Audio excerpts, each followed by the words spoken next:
Hi everyone, I'm Alex. I'm a second-year PhD student at Mount Stromlo, working primarily with Mike Island, and we're looking for young exoplanets with high contrast imaging. So first of all, why do we care about young exoplanets? Well, basically, we still don't fully understand how giant planets actually form, either in our own solar system or elsewhere. But we have two main competing models. First of all is core accretion, where we have a protoplanetary disk and small particles joined together and then are gravitationally pulled together to form a planet, which then clears out a gap in the disk, as you can see there. And this occurs over a relatively long time scale of 1,000,000 years or so. And the gas giants form beyond around 5 AU because they have to form before the gas actually dissipates. And so it's believed that the gas giants in our own solar system were formed by this method.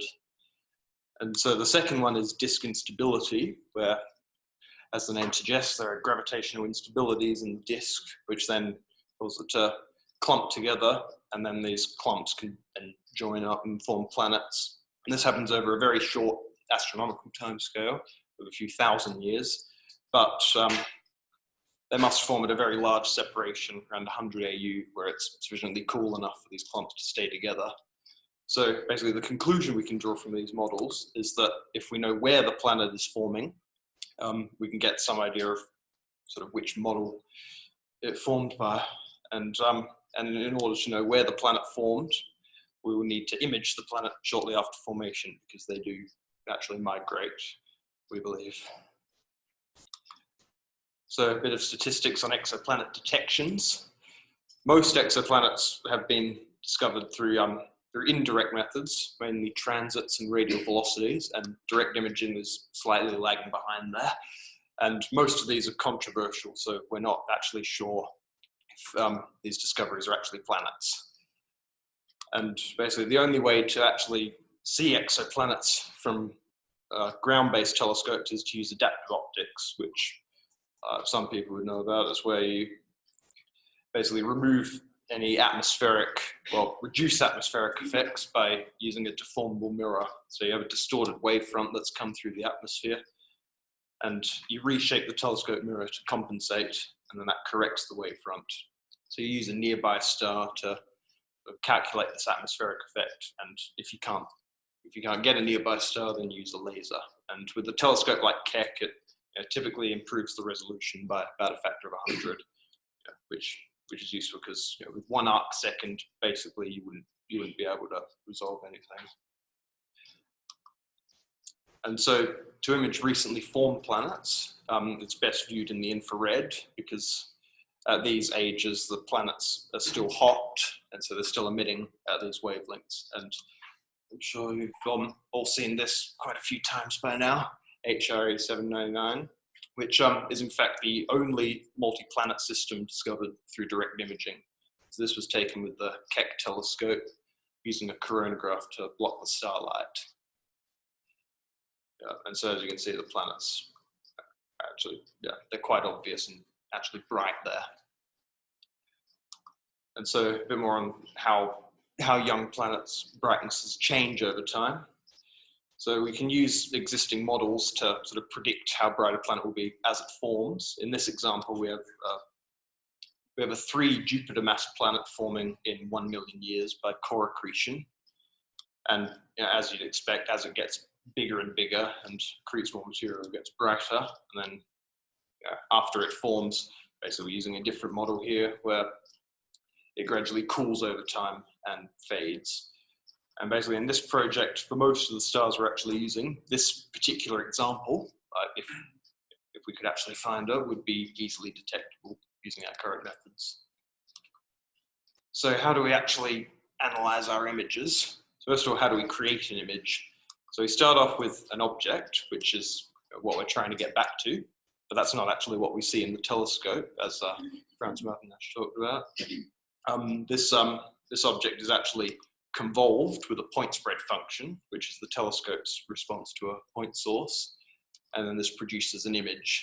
So you can see there are the 2 planets, but a real image wouldn't actually look like that. It's a bit too perfect. And so the method we use, it's a relatively simple method where basically we subtract off what we believe is the point spread function, and then we cross-correlate this difference with the point spread function and normalize, and this produces a contrast ratio, which is just the ratio of the brightness of the planet to the brightness of the star. And in this simple example, it produces this. So as you can see, there's no star in the middle because that's basically been cancelled out in the subtraction there. And you can see that the planets are very obviously there. But of course, that's an ideal case. In reality, you have noise and aberrations, and basically, sort of the center of your PSF won't look like the center of your image. And they're also, and this also produces limits in our contrast ratio. So there's been a lot of work done to establish these contrast limits. I've got an example here with HR 8799. So this determines the minimum brightness a planet can have before you can no longer detect it. And so this is the, so that's basically the contrast limit using our current methods. And these are the planets that were discovered using a coronagraph. So this actually doesn't use a coronagraph, this limit. And so as you can see, you wouldn't actually be able to detect these planets. But this system is thought to be about 30 million years old, whereas the ones we're looking at in this project are actually younger, so they'd be brighter. So we can redo this plot using the models from before, and we can predict how bright these planets would have been at an age of 3 million years. And so that's approximately the sort of ages we're looking at in this project, and we're focusing on the torus molecular cloud. So here, what we've got is we're making the system much younger, a tenth of its current age, and moving it to the torus molecular cloud, which is further away. So here are the planets as they are, and here's what they would be. So as you can see, 3 of them are nice and above the contrast curve, but 2 of them are within Keck's coronagraph in a working angle. So if we used a coronagraph on this system and it was in Taurus, then we wouldn't actually be able to see those 2 planets. So why do we care about the torus molecular cloud? Well, it's one of the closest star-forming regions to us, 140 parsecs. So if there are any planets around these stars, they'd be at one of the widest possible angular separations that we could see. And there are also a lot of young stars, which are represented by these dots, which a lot of them have observed disk structures, and so they may be forming planets. Such as this one, which is HL Tau, which is a very famous object. It's had a disk imaged by ALMA, which has very noticeable gaps in the disk. So yeah, that got everyone very excited. But it has been shown that you don't actually need to have a planet in all of these gaps, but yeah, it was certainly worth a look. So we observed HL Tau using Keck's near-infrared camera last year using the old prime filter. And so we first off had to clean the image to reduce the background noise. So, so here's the image on about 2 by 2 arc seconds. And so like the hexagonal shape there comes from Keck's hexagonal mirror. And so we then use the method above to calculate the contrast ratio map. And so to find the PSF, we take a nearby star that was observed around the same time, and and then just put that into our current method. And so then this was one of many images we took over that night, HL Tau. And so we've combined them together here to a weighted mean map. So you can sort of see a slight disk structure there. And so, so just for the astronomers, that's one part in 1,000 contrast there is a magnitude difference between the star and the planet of 7.5. And so most of the contrast at wide-ish separations is around 1 in 1,000. So we applied this method to a lot of other stars in Taurus. And so this is what we got. So for each contrast map, the weighted mean map, we went out to to every separation and calculated the RMS contrast, which produced these one-dimensional curves.